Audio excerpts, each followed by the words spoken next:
Baik, assalamualaikum warahmatullahi wabarakatuh.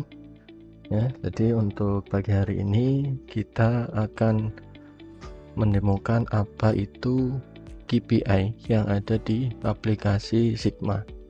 Nah, sebelum kita demo aplikasi, kita harus memahami terlebih dahulu apa itu KPI, manfaat apa ketika menerapkan KPI, dan juga manfaat yang didapatkan oleh guru atau siswa terkait penerapan KPI.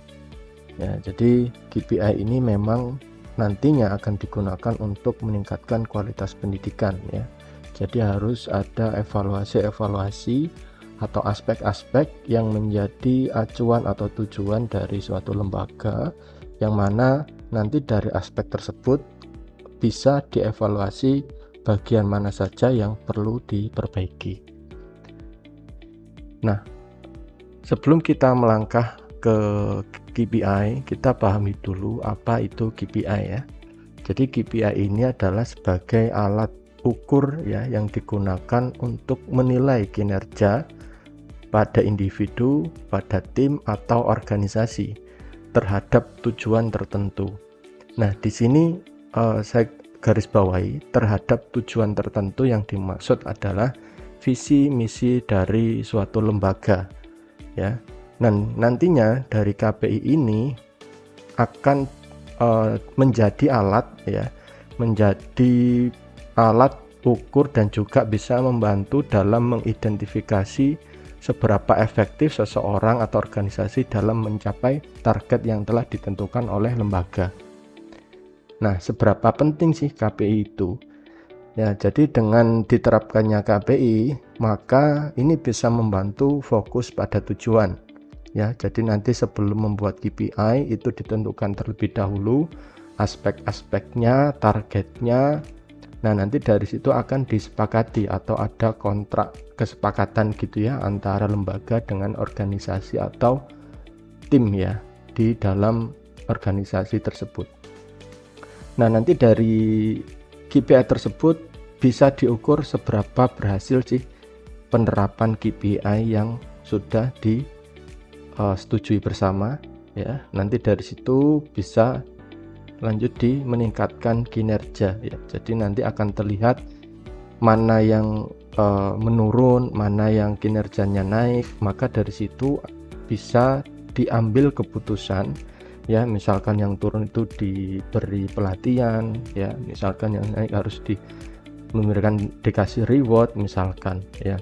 Jadi nanti dari data tersebut lembaga bisa mengambil keputusan ya. Jadi nanti di hasil akhirnya adalah semua tim ini saling menyelaraskan gitu ya. Nah, berikut adalah siklus sistem KPI ya. Jadi secara garis besar seperti ini ya: visi misi, sasaran strategis, rencana strategis, action dan plan-nya. Ini nanti ditentukan oleh stakeholder atau lembaga. Nanti dari sini bisa ditentukan ya sasaran dari lembaga tersebut itu apa. Nanti di sini akan disepakati dari lembaga akan turun ke organisasi, individu dan tim. Nanti dari situ baru dieksekusi ya rencana atau aspek dari KPI tersebut. Dan nantinya dari eksekusi tersebut bisa dimonitoring ya, kinerjanya seperti apa, hasilnya seperti apa. Terus nanti dilakukanlah pemantauan atau evaluasi dan juga peningkatan. Nah, dari evaluasi dan peningkatan ini maka nanti akan ada yang namanya penghargaan dan konsekuensi.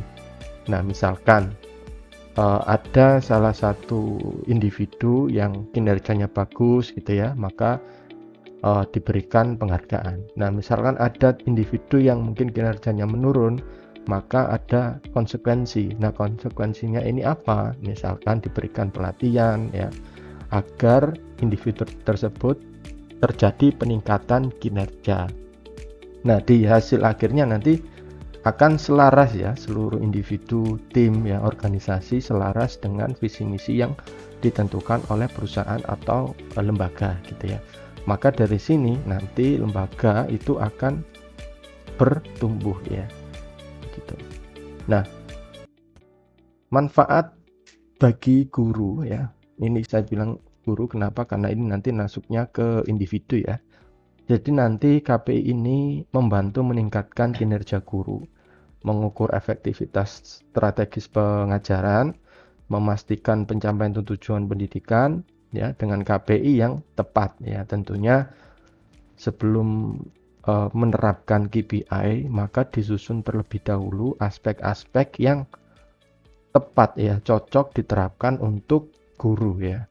Nanti di sekolah itu kan tidak hanya guru, ada juga administrasi, ada juga non guru, misalkan security, misalkan kebersihan. Dan nanti di situ harus disusun terlebih dahulu nih, karena KPI guru dengan KPI bendahara atau administrasi tentunya kan berbeda gitu ya.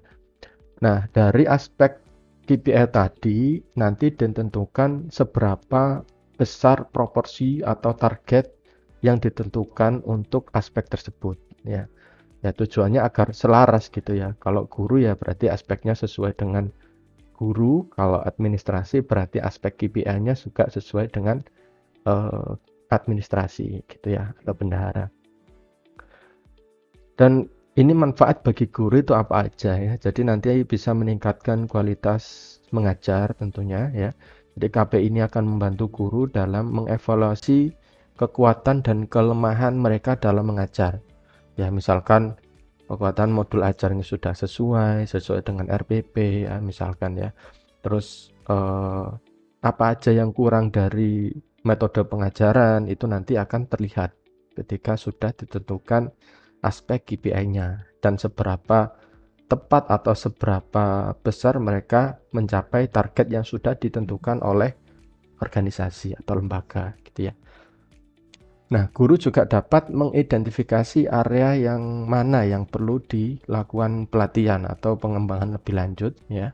KPI juga menyediakan data yang dapat digunakan oleh sekolah atau organisasi untuk mengevaluasi kinerja guru secara objektif ya. Jadi tidak hanya kinerja guru saja, tapi kinerja di administrasi atau bendahara juga bisa dinilai atau dievaluasi ya.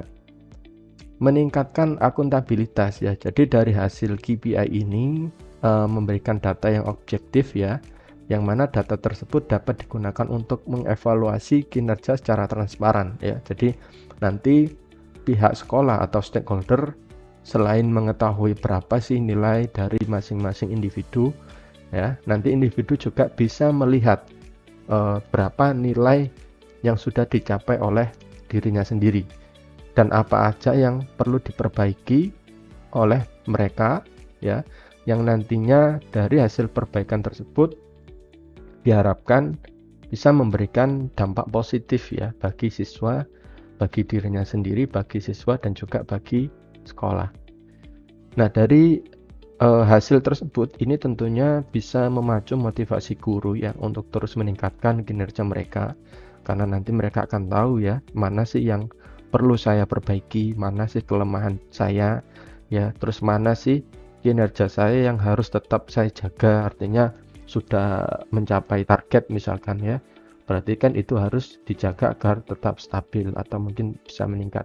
Dan ketika ada aspek yang mungkin di bawah target, maka mereka itu tahu harus ngapain, mereka tahu harus kelemahan tersebut itu harus misalkan butuh pelatihan atau apa gitu ya, nanti mereka bisa mengevaluasi dirinya sendiri.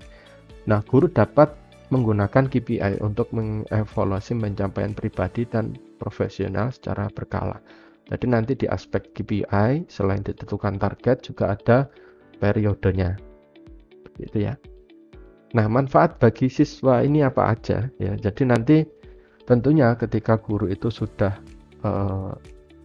secara kinerja sudah bagus, secara pengajaran sudah bagus, maka itu akan berbalik ya, manfaatnya tidak hanya dirasakan oleh dirinya sendiri tapi juga akan dirasakan oleh siswanya gitu ya.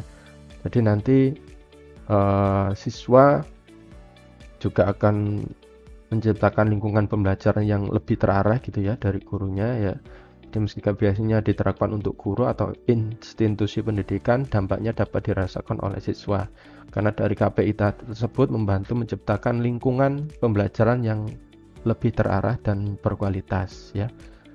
KPI membantu siswa menjadi lebih terorganisir, memahami tujuan mereka, dan meningkatkan motivasi untuk belajar dengan target yang jelas. Siswa dapat mencapai hasil yang lebih baik secara akademik maupun non-akademik ya.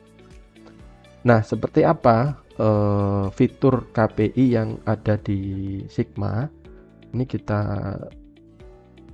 lihat ya. Nah, di sini bisa kita lihat. Nah, di sini bisa kita lihat ya di menu performance indicator. Di sini ada master KPI, ada aspek KPI, ada analisis KPI. Nah, kita ke menu master KPI terlebih dahulu. Ya, jadi di sini sudah ada beberapa master data yang sudah kita buat ya. Namun Bapak Ibu bisa menambahkan apabila sudah ditentukan aspek KPI dan juga targetnya. Nah, seperti apa tambahnya? Nanti di sini ada tombol tambah ya. Nanti bisa dipilih kategorinya apa, misalkan pedagogi, kedisiplinan, pengembangan diri, komunikasi, kinerja ya. Nanti di sini bisa diisi aspeknya apa, polaritasnya, dan juga deskripsi singkatnya.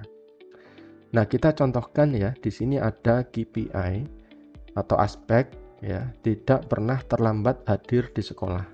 Nah, ini adalah aspek yang sifatnya general.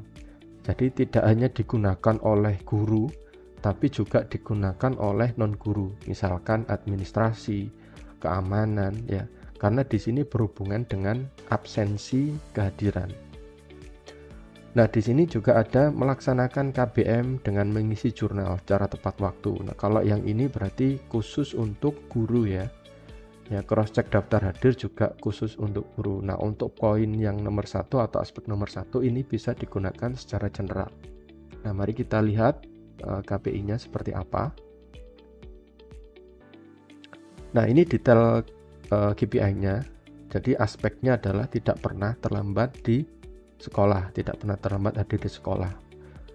Capaiannya adalah, kategori capaian adalah kedisiplinan dan polaritasnya adalah positif. Jadi semakin tinggi nilainya maka semakin baik ya. Berbeda dengan polaritas negatif ya. Kalau negatif, semakin rendah nilai maka semakin baik. Nah, saya contohkan ya. Jadi misalkan ini ya, capaian KPI ini dirancang untuk mempertimbangkan beberapa indikator yang langkah evaluasi sebagai berikut ya. Jadi misalkan hadir di sekolah sebelum bel berbunyi ya, itu sudah masuk ya. Minimal tingkat kehadiran 98% tepat waktu dalam selama 1 bulan ya. Nah, ini yang dimaksud polaritas positif ya. Jadi kalau 98% ya, berarti ini kan nilainya tinggi. Maka di atas ini, di atas 98%, maka polaritas yang dicapai adalah sangat baik ya. Contohnya misalkan target ya. Jadi misalkan saya ingin menggunakan KPI ini untuk siapa ya, misalkan kita gunakan ya KPI ini, kita tentukan bobotnya, misalkan bobotnya 100, periodenya per bulan, karena penilaian atas kehadiran ini kan setiap bulan ya. Terus target yang ditentukan ini berapa? Misalkan minimal targetnya untuk tepat waktu hadir di sekolah itu adalah 90% ya. Persentase kehadiran tidak pernah terlambat ya, selalu masuk kerja ya di jam kerja ya tentunya. Terus penilaian ini dimulai dari tanggal berapa, bulan berapa, dan berakhir di bulan berapa, tanggal berapa ya. Terus evaluasi ini atau aspek ini digunakan untuk mengevaluasi siapa, misalkan untuk bendahara ya, untuk evaluasi semua jembatan. Nah, ketika kita simpan ya. Nah, di sini terlihat ya. Jadi kalau targetnya 90% ya, terus bendahara tersebut misalkan selama 1 bulan persentase kehadirannya itu 90%, berarti kan di atas target yang ditentukan. Nah, ini adalah positif nilainya. Berarti semakin tinggi target yang dicapai, maka itu semakin bagus. Nah, kalau polaritas negatif, berarti semakin rendah nilai, maka semakin baik. Contohnya, misalkan seperti ini. Ada aspek KPI, misalkan perselisihan antar siswa gitu ya. Jadi semakin kecil nilai perselisihan antar siswa tadi, maka itu semakin bagus ya. Jadi contohnya misalkan dalam waktu 1 bulan atau mungkin 3 bulan sekali tidak pernah ada siswa yang berkelahi di sekolah, maka itu semakin bagus ya. Jadi itu adalah polaritasnya masuk ke polaritas negatif. Nah, setelah KPI ini kita tentukan, ini bisa kita lihat di aspek KPI yang sudah kita buat. Tadi ada 2 ya, ada guru ya untuk guru mapel, ada juga untuk wali kelas. Nah, di sini untuk guru mapel aspek apa aja yang digunakan ya. Jadi di sini bisa terlihat untuk guru mapel terkait kategori kedisiplinan, ini aspek yang digunakan adalah tidak pernah terlambat hadir di sekolah.